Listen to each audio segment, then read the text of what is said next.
Vous êtes libre de vous asseoir ou de vous tenir debout.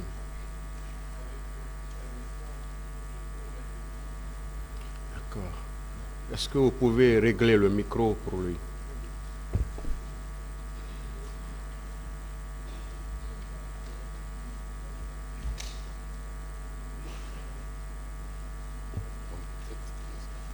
Il n'y a pas un micro baladeur qu'on peut mettre au niveau de sa taille?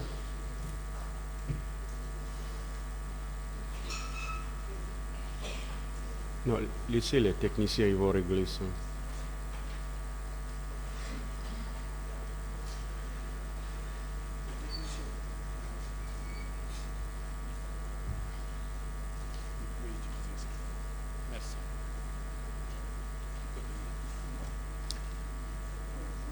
Les techniciens, s'il vous plaît.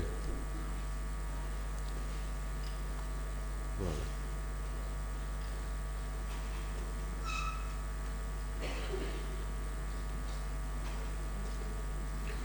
Aidez-le, s'il vous plaît. Monsieur Ba, voilà, restez, ils vont vous aider.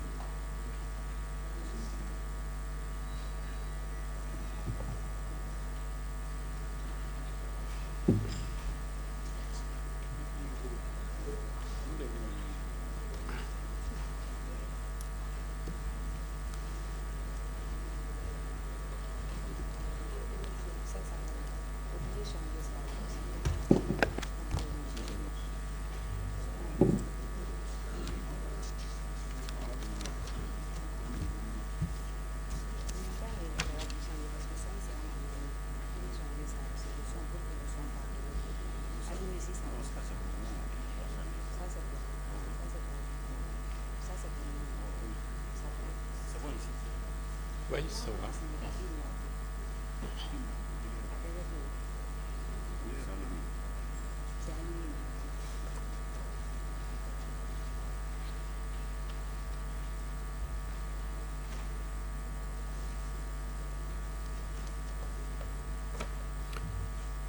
Vous voulez parler dans quelle langue, s'il vous plaît? En français, s'il vous plaît. Quel est votre nom? Ba Amadou Ouri. Vous avez dit Amadou Ouri Ba. Ba, le Amadou Ouri, c'est le deux prénoms, et Ba est le nom.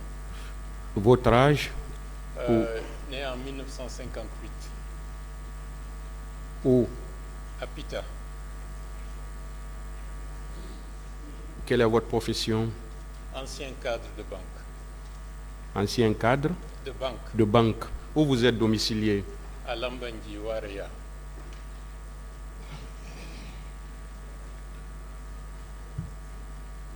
Monsieur Ba, expliquez au tribunal ce que vous savez dans cette affaire. Merci. D'abord, permettez-moi de remercier Dieu d'être là devant vous pour dire ma part de vérité par rapport à des événements que je considère comme étant des événements tragiques mais fondateurs d'une république et d'une démocratie en Guinée.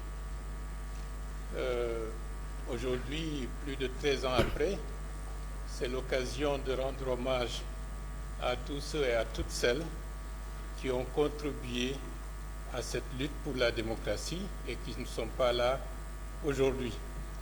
Je pense plus particulièrement au porte-parole des forces vives de l'époque, le doyen Jean-Marie Doré, paix à son âme. Il y a d'autres qui, au cours de ces 13 longues années d'attente, n'ont pas pu être là aujourd'hui puisque, entre-temps, ils ont été rappelés à Dieu. Donc, à tout ce monde, c'est l'occasion de leur rendre hommage et également de dire que ce qui se passe aujourd'hui est un événement, c'est quelque chose d'historique pour la Guinée. Depuis très longtemps, on a attendu qu'il y ait un jugement des tragédies qui ont jalonné notre histoire.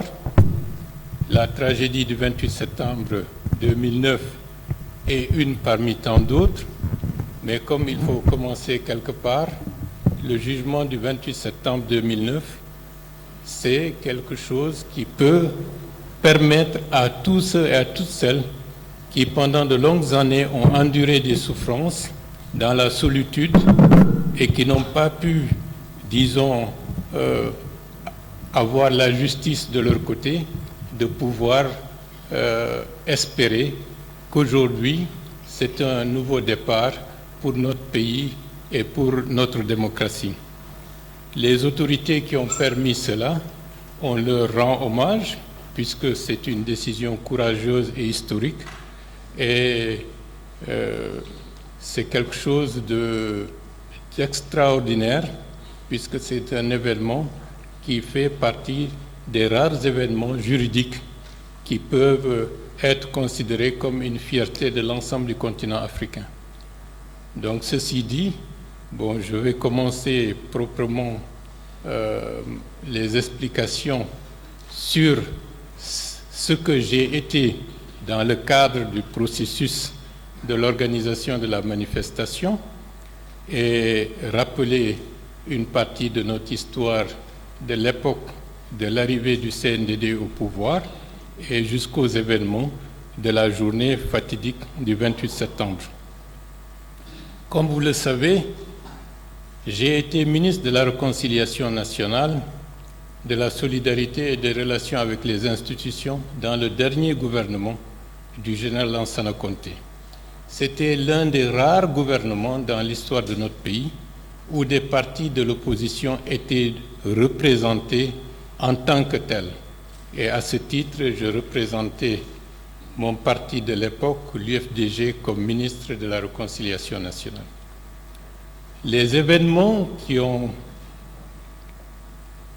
amené et qu'on peut considérer comme étant des événements précurseurs, nous savions d'ores et déjà, avant la disparition du général Lansana Conté, que la situation était délétère et qu'il fallait accélérer le processus, disons, de mettre en force de nouvelles institutions avant la période fatidique.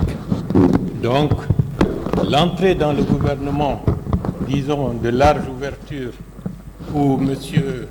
Ahmed Tidiane Souaré était Premier ministre, était conditionnée à deux aspects principalement, c'est-à-dire accélérer l'organisation des législatives à l'époque, puisque c'était ça qui était la ligne de mire, parce que nous pensions qu'il fallait remettre en force des institutions crédibles pendant que le général Lansana Conté était dans une phase terminale assez prononcée. Malheureusement, avec les lenteurs, les calculs, nous n'avons pas pu le faire et c'est dans ces conditions que le général a attiré sa révérence et immédiatement, comme il fallait s'y attendre, une junte militaire, le CNDD a pris le pouvoir. Dans un premier temps, c'était l'enthousiasme, une attente d'espérer que les choses allaient être dans le bon sens. Je rappelle, notre inquiétude à l'époque, c'était de voir le général disparaître et qu'il y ait des règlements de compte, puisqu'il y avait un lourd passif qui était là.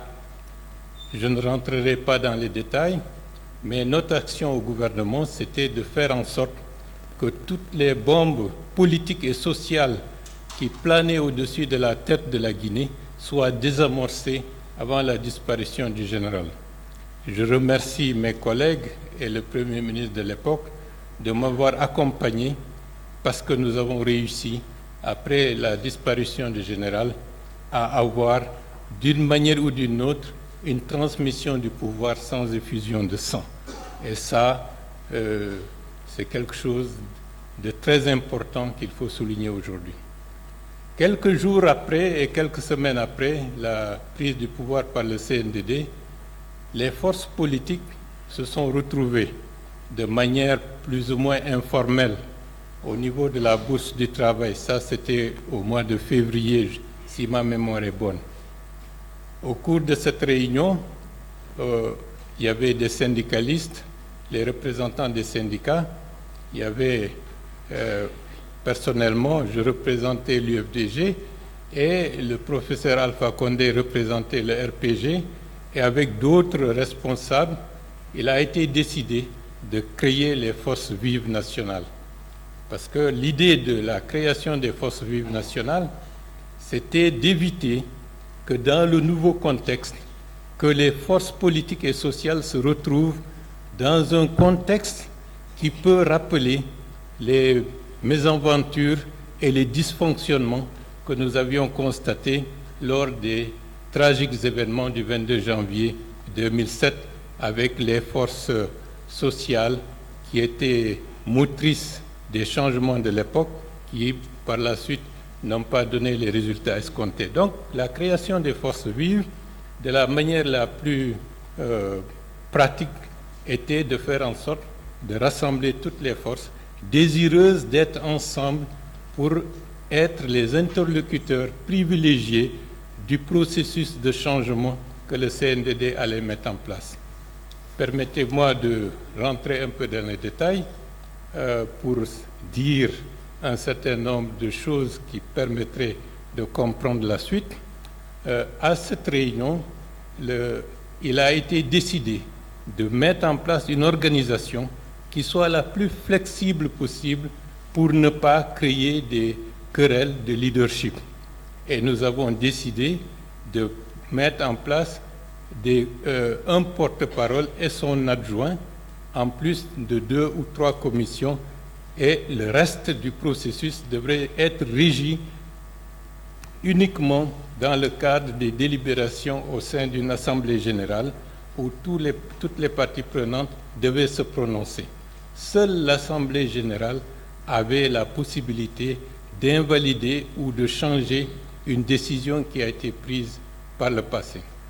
Donc, à ce moment-là, nous avions proposé, personnellement j'ai proposé Hadji Rabi comme porte-parole et le doyen Jean-Marie Doré comme second. Le professeur Alpha Condé, pour lui, il proposait notre regretté ami et camarade, El Hadj Ibrahima Fofana, qui n'est plus de ce monde aujourd'hui, comme porte-parole. Nous avons argué le rôle que la syndicaliste avait joué lors des événements de 2005-2006 et le fait que ce soit aussi une dame sont des éléments suffisants pour la mettre en avant, tout en précisant à Hadji Rabi d'être disponible et toujours disponible au cas où les forces vives souhaitaient et espéraient que sa présence aurait pu nous faire avancer. Le doyen Jean-Marie était à côté comme étant le second qui devrait épauler Hadji Rabi dans ça.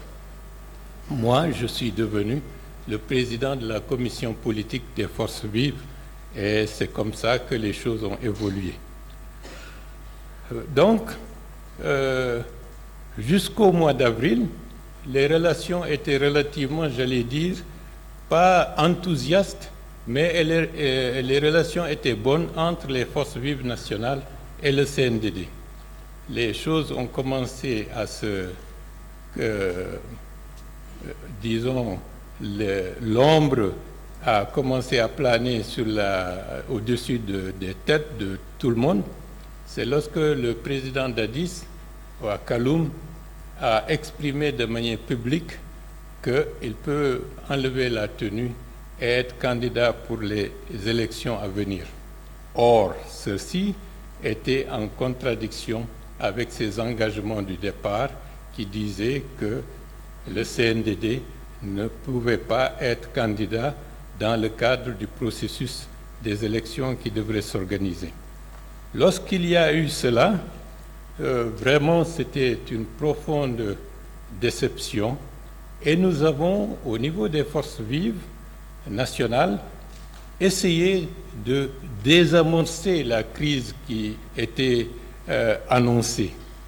Nous nous sommes retrouvés tous ensemble au niveau du secrétariat permanent du CNDD pour dire au secrétaire permanent du CNDD, qui était à ce moment-là monsieur le commandant ou le colonel Moussa Keïta, que cette déclaration remet en cause toutes les ententes et tout ce qui a été conçu et accepté de part et d'autre par le passé. Donc, d'user de ça, nous sommes venus pour leur dire de reconsidérer cette position, de revoir le CNDD et de leur dire que cela ne concorde pas avec ce qui était convenu au préalable. Ça, c'était au mois d'avril. Par la suite, les choses ont commencé à se corser et un jour, nuitamment, le doyen Jean-Marie Doré, moi-même et El Hadj Bari, qui a été candidat contre le général Conté en 2003, nous nous sommes rendus nuitamment au camp Alpha Yaya pour rencontrer le capitaine Dadis Camara. Nous sommes arrivés vers les coups d'1h du matin. Bon, on est resté jusqu'à 4 heures. On n'a pas pu rencontrer le capitaine Dadis. Et nous avons été dans la salle d'attente pendant toute cette période et personne n'est venu nous voir pour s'enquérir des raisons de notre visite aussi nocturne. En fait, l'idée c'était de manière informelle, sans qu'il y ait du monde, avec, disons, l'agilité et la capacité de persuasion du doyen Jean-Marie Doré, c'était de parler au capitaine comme quoi la situation actuelle, si elle perdure, s'ils continuent dans leur logique, on risque d'aller directement au mur. Mais bon, ainsi les choses n'ont pas pu se faire et nous sommes retournés. Par la suite, le mois d'avril, le mois de mai, la tension commençait à monter.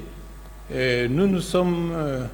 il y a une initiative qui a été concoctée, comme quoi il est bon de voir, pour relancer le processus, la création d'une commission ad hoc, 11 des forces vives et 11 du CNDD, pour essayer, en concertation, de trouver les voies et issues pour faire redémarrer le processus politique qui était totalement bloqué.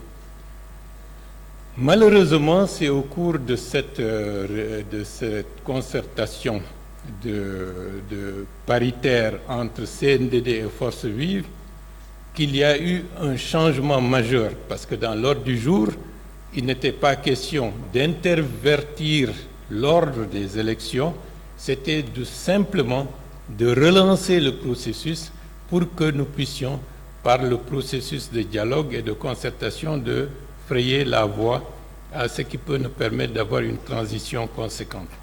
C'est au cours de ces réunions, que cette commission, qui n'en avait pas le mandat, a demandé à ce que les élections présidentielles soient mises en premier lieu et que les législatives soient renvoyées à une autre période.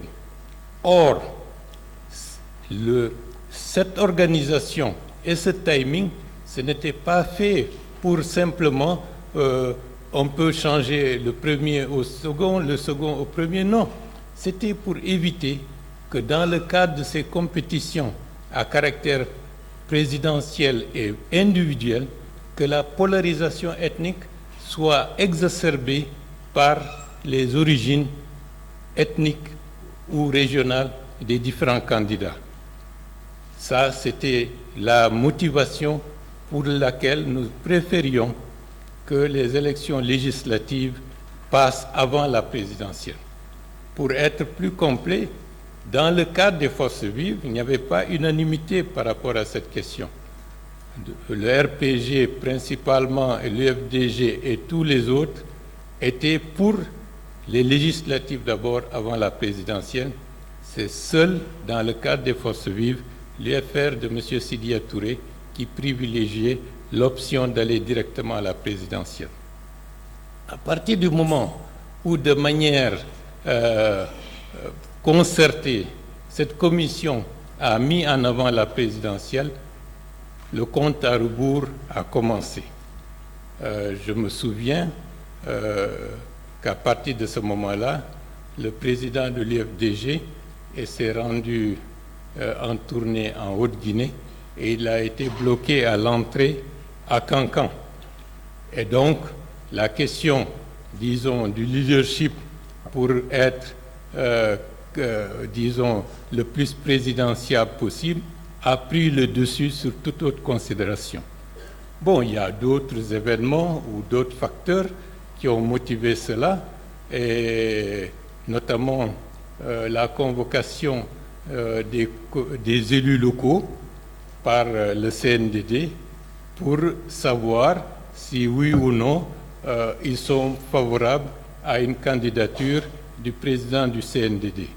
Bon, je ne vais pas rentrer dans le fond, mais je le signale pour montrer qu'il y avait déjà une démarche, j'allais dire, structurée et programmée pour aller vers une présidentielle avec le candidat du CNDD en ligne.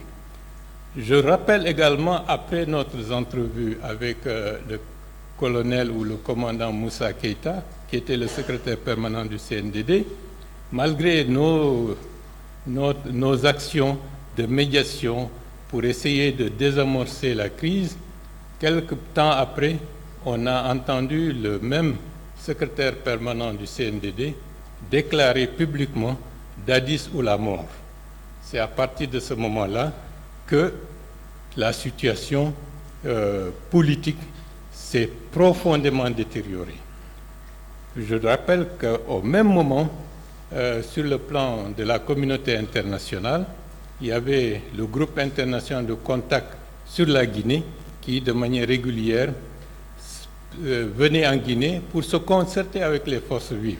Et la montée des tensions a été notée par des rapports, par des discussions, par beaucoup d'aspects qui ne méritent pas d'être explicités dans cette introduction préalable.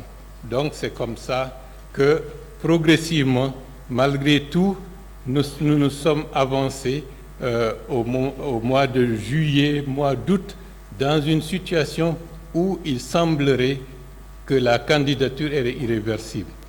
Mais ce qui a mis la goutte d'eau pour faire déborder le vase, le président Abdoulaye Wade a été invité à Conakry par le CNDD. Il est venu et le CNDD a rassemblé une foule à l'esplanade du Palais du Peuple pour montrer, disons, sa popularité ou l'assentiment populaire pour soutenir les thèses qu'ils avançaient. Et à ce moment-là, au haut de l'esplanade du Palais du Peuple, le président Wade a déclaré je vois cette foule, je vois que le CNDD est populaire et je ne manquerai pas de prendre les photos, la vidéo de ce monde et je vais le montrer à mes pairs de l'Union africaine pour expliquer, disons, le soutien que le CNDD bénéficie au niveau de la population. Et ça, c'était pour nous, Force Vive et tous les démocrates, quelque chose qui était, en d'autres termes, c'était une alerte maximale. Nous ne pouvions pas rester à partir de ce moment-là sans rien faire.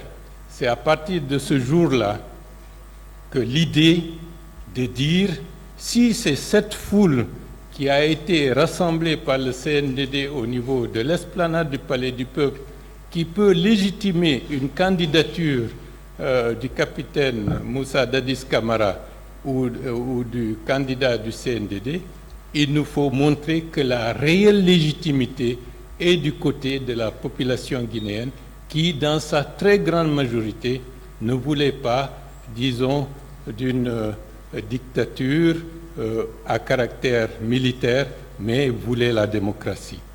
Ça, c'était au moment, à cette période-là. Quelques jours après, une campagne de terreur s'est installée, commençait à s'installer au niveau des esprits, et nous nous sommes dit, en laissant cela continuer, la peur risque de gagner tout le monde et on risque de ne rien pouvoir faire pour empêcher que la Guinée aille encore une fois dans une direction qui risquerait de l'impacter négativement pour des années et des années. Donc, ça, c'est l'élément essentiel.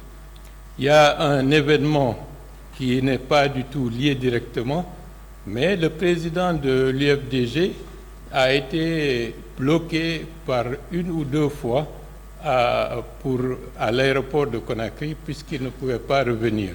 Et même un avion a été, on lui avait interdit l'atterrissage pour l'empêcher de rentrer à Conakry.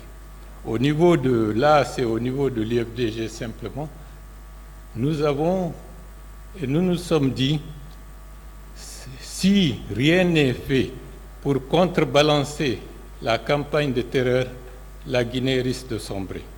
Et malgré les réticences de certains des membres de la direction, nous avons pris la décision d'accueillir le président de l'UFDG à sa descente d'avion quelques jours après. Et cela a permis de désamorcer la campagne de terreur qui s'instaurait. Et cet accueil qui a été organisé de manière impromptue et de manière, j'allais dire, sur le vif, a rassemblé du monde et nous l'avons ramené jusqu'au niveau du siège de l'UFDG à Hamdallaye. Mais tout ça s'est passé dans le calme et la sérénité.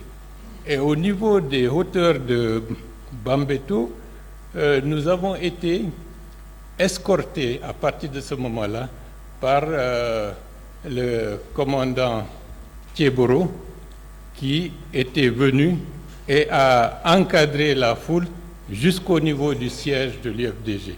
Donc, cela était un test pour savoir si oui ou non, est-ce que la société guinéenne était mûre pour pouvoir exprimer ses attentes ou bien c'était la léthargie totale. Donc, ça, c'est un événement test qui a permis dans nos têtes de se dire qu'on est en capacité de rassembler du monde le jour où on décidera de répondre au CNDD lorsqu'il a rassemblé du monde au niveau du Palais du Peuple. Bien, la période de carême a été une période qui a permis de garder une certaine sérénité et de préparer le lundi 28 septembre 2009. Bien. Permettez-moi de boire un... Allez-y.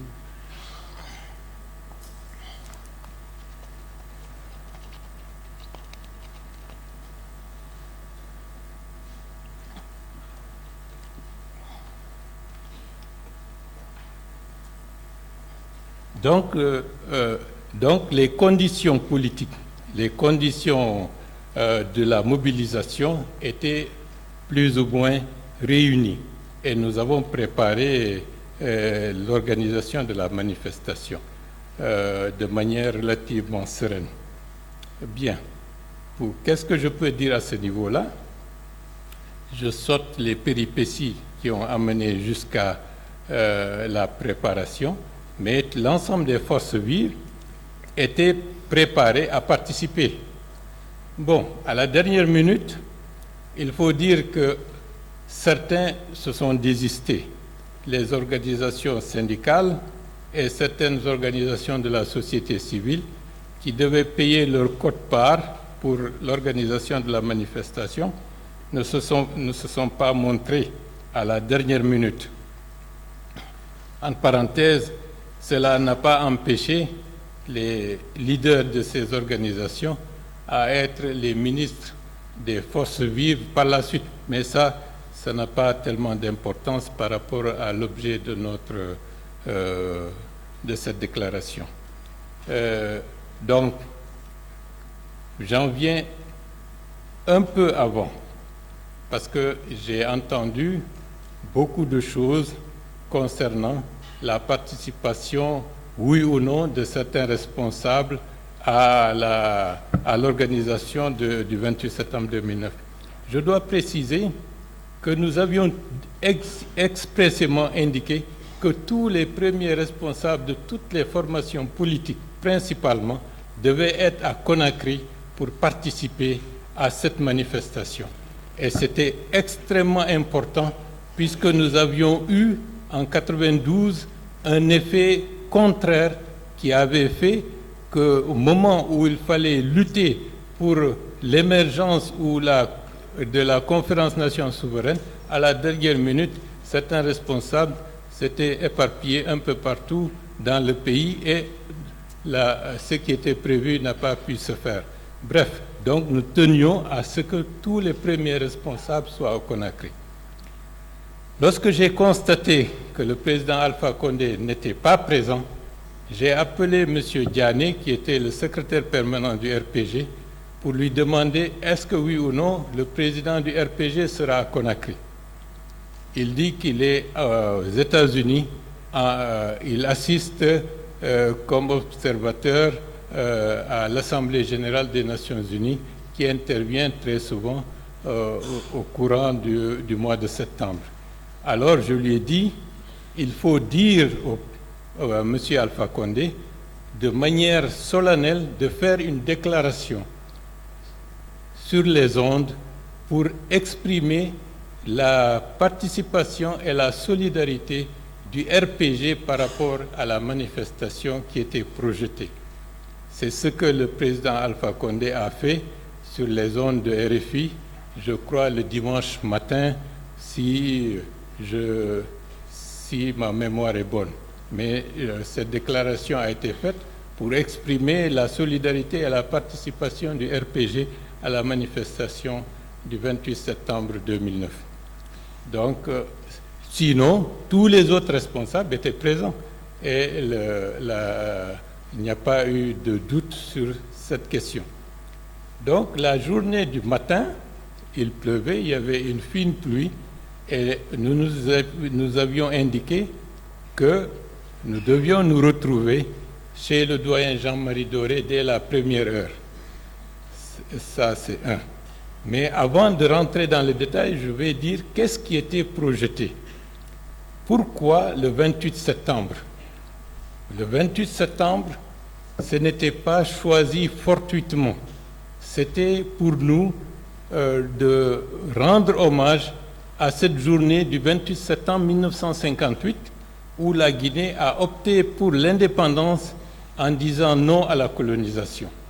Le 28 septembre 2009, de manière claire, nous voulions que le 28 septembre 2009 soit, disons, l'autre versant du 28 septembre 58, c'est-à-dire non à la dictature et oui à la démocratie. Et l'objectif, c'était pas de, comment on appelle ça, de sortir pour qu'il y ait des dégâts. Nous avions indiqué de manière formelle que ce sera une manifestation pacifique. Et nous avions interdit à tout le monde d'être muni de sachets ou quoi que ce soit qui aurait pu porter, qui aurait donné d'autres idées à certains qui croyaient que les gens transportaient soit des armes blanches ou autres. Donc tout le monde devait venir les mains nues au stade, aux abords du stade du 28 septembre, aux abords du 28 septembre. Donc ça c'est. Et pourquoi le 28 septembre? Le 28 septembre 58, c'était un référendum. Les gens ont voté pour dire non à la colonisation. Le 28 septembre 2009, l'objet, c'était de montrer, suite à la déclaration du président Wade, que l'écrasante majorité de la population guinéenne ne voulait pas du tout d'une candidature militaire à la présidentielle et que les engagements qui ont été formulés devraient être respectés. Et donc, ce référendum, c'était par le nombre, par la présence et par la masse qui devrait venir de tous les côtés. Du côté de Kaloum, du côté de Matoto, de Madina, du côté de Ratoma, tout devait déferler pour se retrouver à l'esplanade du Palais du Peuple, à l'esplanade du 28 septembre, pour tenir un meeting à ce niveau-là. Bien entendu, nous avions envoyé des lettres d'information à la municipalité de Dixine le 23 septembre pour les informer de l'organisation de cette manifestation pacifique. Et ils nous ont répondu, et une lettre analogue a été envoyée au ministère de la Jeunesse et des Sports, puisque l'esplanade du 28 septembre était une zone qui relevait des compétences de la direction du stade du 28 septembre. Donc, l'objet, c'était de se retrouver au niveau de l'esplanade, et 2 camions qui transportaient des conteneurs étaient mobilisés pour ce jour-là, être prédisposés à ce niveau-là avec des haut-parleurs pour que le meeting de sensibilisation puisse se faire. Mais malheureusement, nous n'avons pas pu, les camions sont venus tardivement, tellement la foule était compacte, ils n'ont pas pu se présenter. Bref, je reviens au départ. Donc, chez le doyen Jean-Marie Doré, nous nous sommes tous retrouvés à ce niveau-là le matin à partir de 8 heures. Et tout le monde était présent, sauf le président du RPG qui, pour les raisons que j'ai avancées tout à l'heure, n'était pas là. Et le doyen Jean-Marie Doré était un peu réticent pour aller au stade, parce que des confidences qui ont été formulées, il aurait reçu soit des menaces la nuit, et le président de l'UFR également a indiqué qu'il a reçu tardivement un coup de fil lui demandant de surseoir à la manifestation. Donc, il y avait des tractations pour savoir qu'est-ce qu'il faut faire. Quand j'ai constaté cela, en concertation avec d'autres responsables, nous nous sommes dit, puisque les leaders religieux, semble-t-il, devaient venir pour faire la médiation, pour ne pas rester dans la cour du doyen Jean-Marie Doré, alors que la foule était en train de s'amasser du côté aux alentours du stade un peu partout, nous avons dit, vaut mieux laisser le doyen Jean-Marie Doré avec 1 ou 2 personnes attendre l'arrivée des prélats et des religieux pour discuter. Nous, il faut qu'on sorte pour aller à la rencontre de la population. C'est ce qui a été fait. Arrivé au niveau de l'entrée de l'université Gamal Abdel Nasser, nous nous sommes rencontrés avec un cortège, un dispositif mis en place par le commandant Thiebrou. Et des pourparlers ont commencé pendant des minutes. Je ne peux pas dire combien de minutes ça a pris, mais nous avons fait durer le processus pour permettre à la grande foule qui devait déferler des collines de Ratoma pour que celle-ci puisse arriver. Et lorsque ces colonnes se sont présentées avec, disons, une foule extrêmement nombreuse, et le dispositif a sauté et sans concertation, nous nous sommes tous dirigés vers l'esplanade. Bon, il y avait des jets de pierre, bien entendu, mais arrivé au niveau de l'esplanade, personnellement, j'étais surpris que nous avons été happés par une foule qui nous a portés sur leur dos et nous a fait rentrer à l'intérieur du stade. Intérieurement, pour moi, ce n'était pas ça qui était prévu, parce que le stade n'était pas en principe ouvert. Donc, j'avais conscience qu'être enfermé dans une souricière avec tout ce monde-là présentait des dangers. Mais bref, il n'était pas possible de faire marche arrière, et donc on a été happés et on nous a fait rentrer dans le stade. Beaucoup de gens croyaient que l'objectif c'était d'entrer dans le stade, parce que le fait d'entrer dans le stade c'était considéré comme si on a gagné la bataille. Et bon, c'est la raison pour laquelle certains jeunes, lorsqu'ils sont arrivés à l'intérieur, se sont mis à prier sur la pelouse. Les autres responsables nous sont montés sur les gradins et quelques temps après, il y a eu des tentatives de tenir des discours, mais ce n'était tellement inaudible puisqu'il y avait tellement de monde, tellement de bruit. C'est quelque temps après, il y a eu des détonations de grenades lacrymogènes qui sont jetées et je ne peux pas dire de manière précise qu'est-ce qui a précédé parce que les souvenirs se sont estompés après le temps et les conditions dans lesquelles nous étions à ce moment-là ne permettaient pas d'avoir un film exact de la manière dont les choses se sont passées. Mais je dois dire que lorsque j'étais au niveau des gradins, au moment où les autres étaient en train de parler, j'ai remarqué que deux jeunes, contrairement à ce que nous avions indiqué, avaient comme un masque de fer. Ça m'a étonné. Et un autre qui était avec lui avait autre chose qui semblait bizarre dans le cadre de ce que nous avions indiqué comme dispositif à prendre. Et donc, mais je n'ai pas accordé tellement d'importance. Peut-être je me suis dit c'est une question d'habitude. Mais ceci, ça m'a fait tiquer qu'il y a quelque chose qui est anormal avec ces deux jeunes. Je leur ai dit pourquoi vous amenez ça. Bon, ils n'ont pas répondu.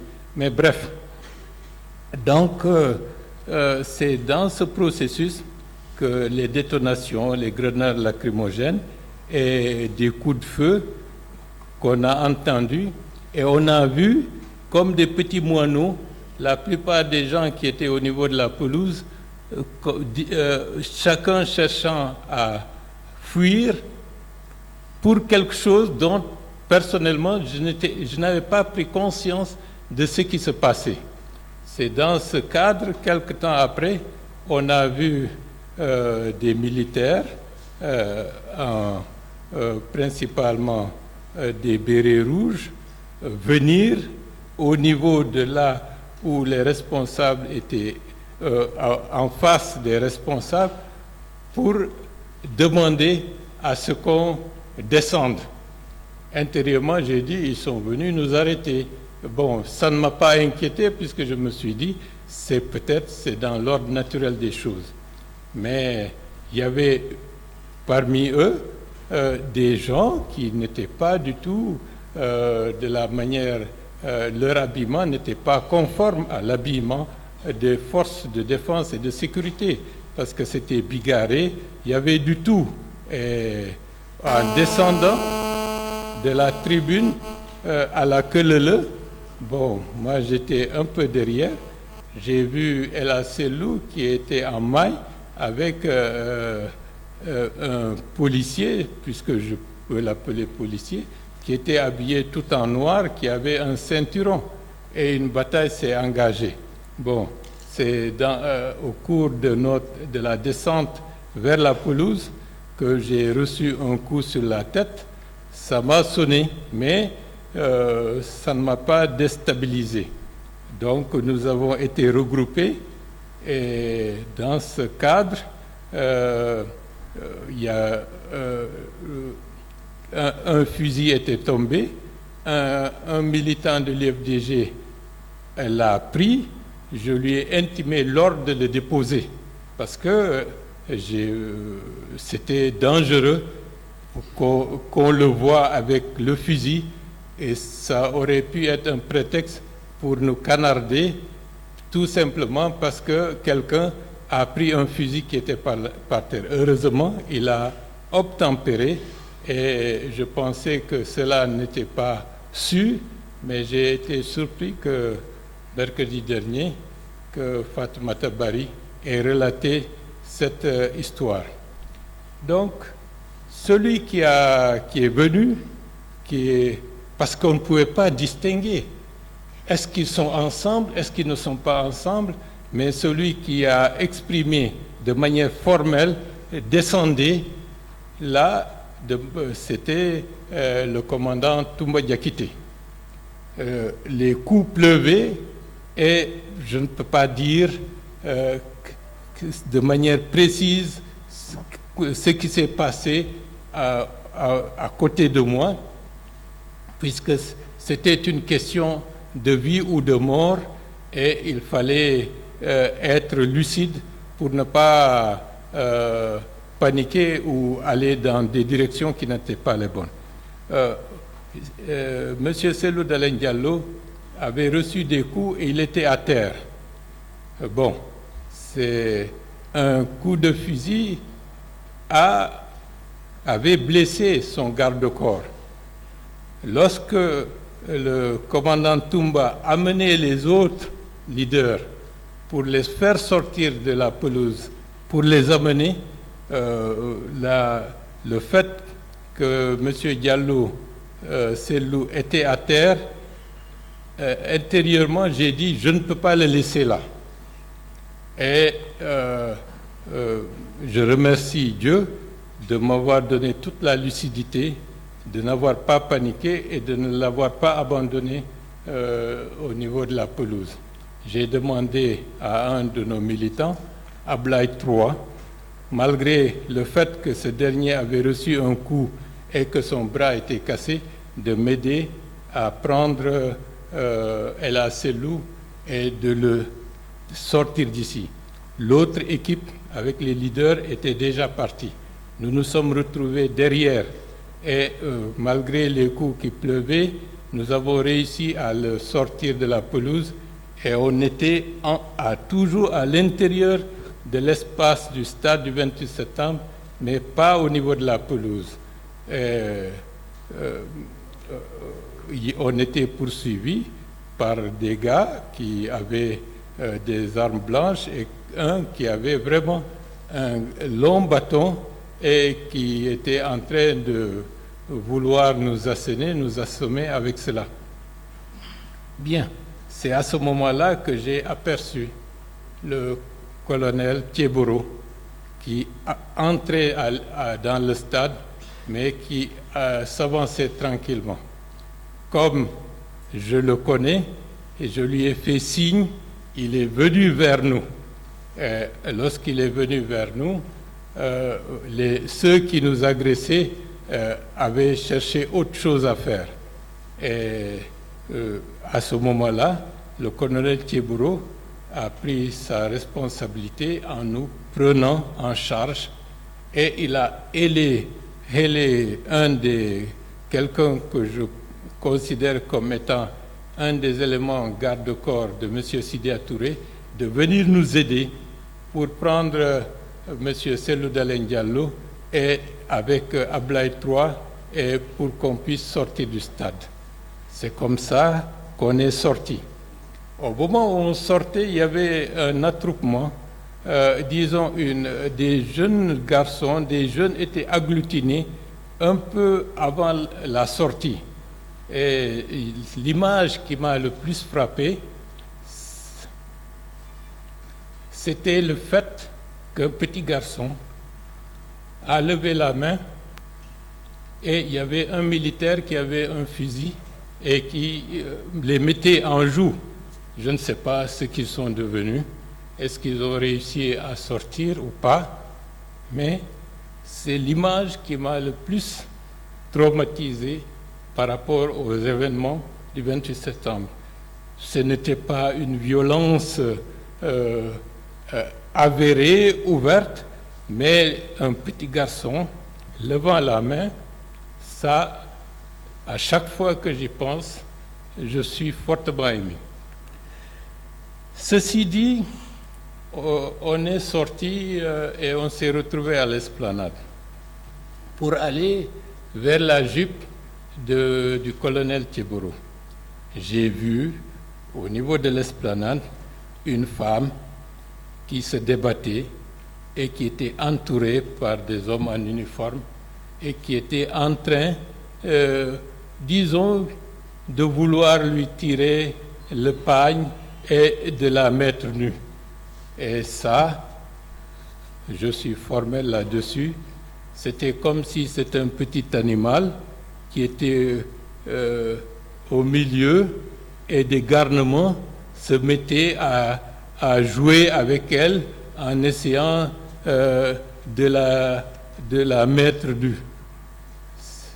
Nous sommes montés dans la Jeep et le colonel s'est dirigé vers Kaloum. Lorsqu'on a dépassé l'entrée de l'université, nous avons rencontré un cortège, disons, toute la hiérarchie policière du directeur général et d'autres. Ils se sont arrêtés et le colonel s'est arrêté et ils sont venus nous entourer pour s'enquérir de la situation. Ils ont vu ceux qui étaient au niveau de la Jeep et pour ne pas altérer et dire des choses que, avec le temps, qui se sont estompées, ils se sont, quelque temps après, et nous avons continué, et eux, ils ont continué vers le stade. La rue était, il n'y avait personne, c'était vide, et nous sommes arrivés à la clinique Ambroise Paré. On nous a fait descendre, surtout c'est El Asselou qui était évanoui, moi, Ablaye III et le garde-corps de M. Sidia Touré, nous étions lucides. Nous sommes rentrés à l'intérieur de la clinique, les médecins commençaient à s'affairer. C'est entre-temps que monsieur, un militaire ou quelqu'un qui avait un t-shirt noir et un pantalon bien baraqué avec une arme, accompagné d'un autre qui était un peu plus, j'allais dire, potelé, qui avait un ceinturon de balles avec des grenades qui perlaient au niveau de ces ceinturons. Ils ont dit, si on ne nous fait pas sortir, ils vont jeter une grenade à l'intérieur de la clinique.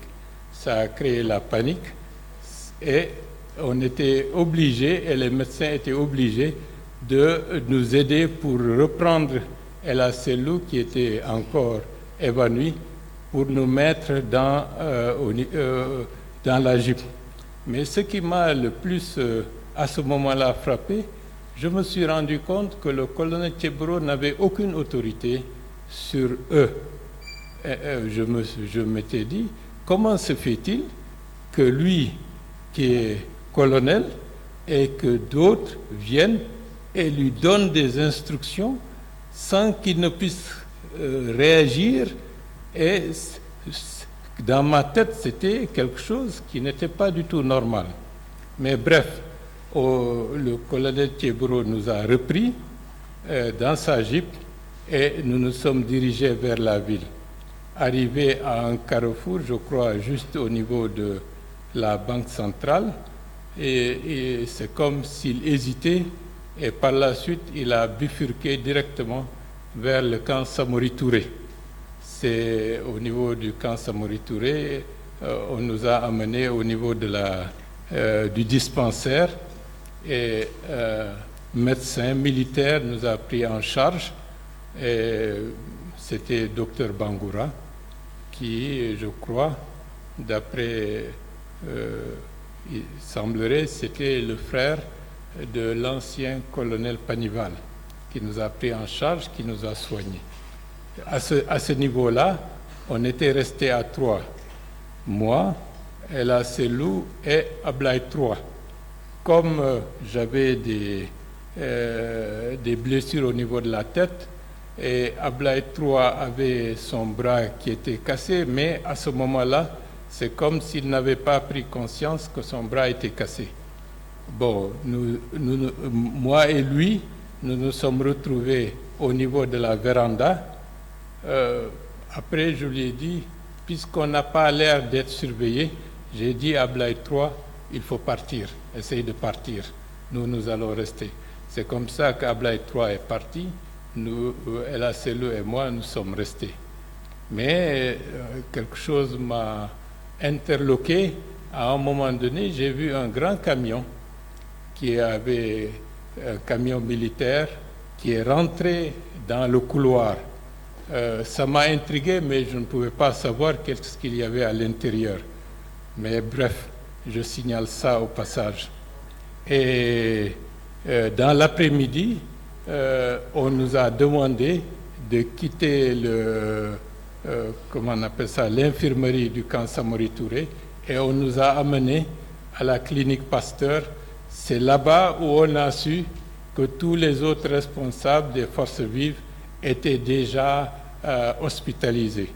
Donc, à ce niveau-là, nous sommes restés, les soins, et nous avons pris contact avec les autres pour savoir qu'est-ce qu'il y avait. Parce que depuis la sortie du stade, nous ne savions pas qu'est-ce qu'il allait advenir de nous. Mais c'est à ce niveau-là que nous avons commencé à reprendre un peu d'espoir. Et pendant 2 ou 3 jours, on est resté là-bas jusqu'à ce que, disons, des circonstances fassent que, personnellement, je suis sorti et je suis resté en Guinée, et que d'autres, dès leur sortie, ont pu être évacués du pays pour aller à l'étranger. Voilà, peut-être il y a des aspects qui mériteraient d'être explicités, mais comme c'est une introduction générale, voilà ce qui s'est passé à mon niveau lors de la journée du 28 septembre 2009. Je rappelle au tribunal que je suis parmi ceux qui ont été convoqués le 3 décembre 2009 par la commission d'enquête du CNDD au niveau du Palais du Peuple. C'était le matin, j'ai eu à témoigner et à répondre aux questions de la commission pendant pratiquement 3 heures. J'étais accompagné par tous les autres responsables qui étaient présents à Conakry, des forces vives. Et après mon passage, d'après ce que j'ai su par la suite, c'est le colonel Tchebro qui devrait être auditionné. Et comme vous le savez, l'après-midi, il y a eu l'annonce d'une tentative d'assassinat sur le capitaine Dadis Camara, et un autre cours de l'histoire de notre pays a commencé. Voilà à peu près ce que je peux dire de manière factuelle et de manière générale. Peut-être, si vous me permettez de conclure, personnellement, je considère que la tragédie du 28 septembre 2009 est une tragédie parmi d'autres. Les présumés, les accusés qui sont ici, c'est le fait, disons, du hasard de l'histoire, parce qu'il y a eu d'autres tragédies beaucoup plus massives que la Guinée a enregistrées, mais comme il faut toujours commencer par un point de départ, le jugement de la tragédie du 28 septembre 2009 est un départ.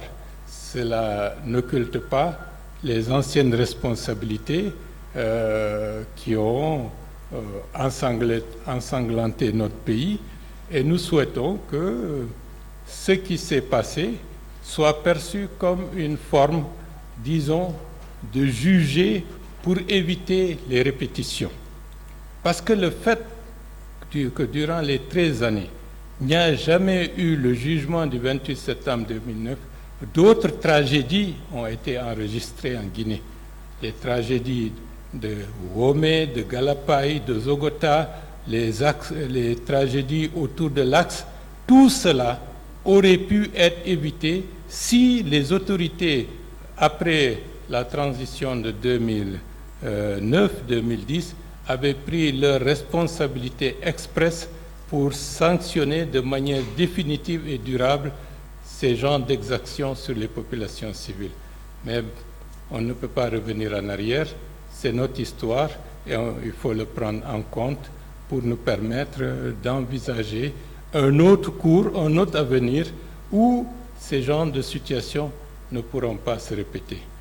Bon, les accusés qui sont à la barre, d'autres ont fait pire, mais ils ne sont pas à la barre. Mais il faut que ceux qui sont à la barre sachent qu'il faut qu'ils apportent leur contribution pour que la Guinée sorte de cette longue péripétie, de cette longue répétition de tuerie, répression, qui a fait qu'on ne peut pas compter aujourd'hui le nombre de victimes que nous avons enregistrées depuis très longtemps dans notre pays. Je vous remercie.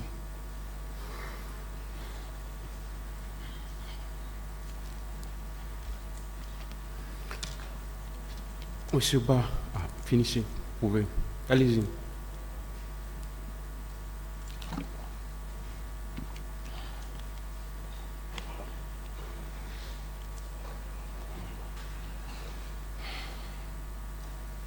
De quoi vous avez effectivement été victime?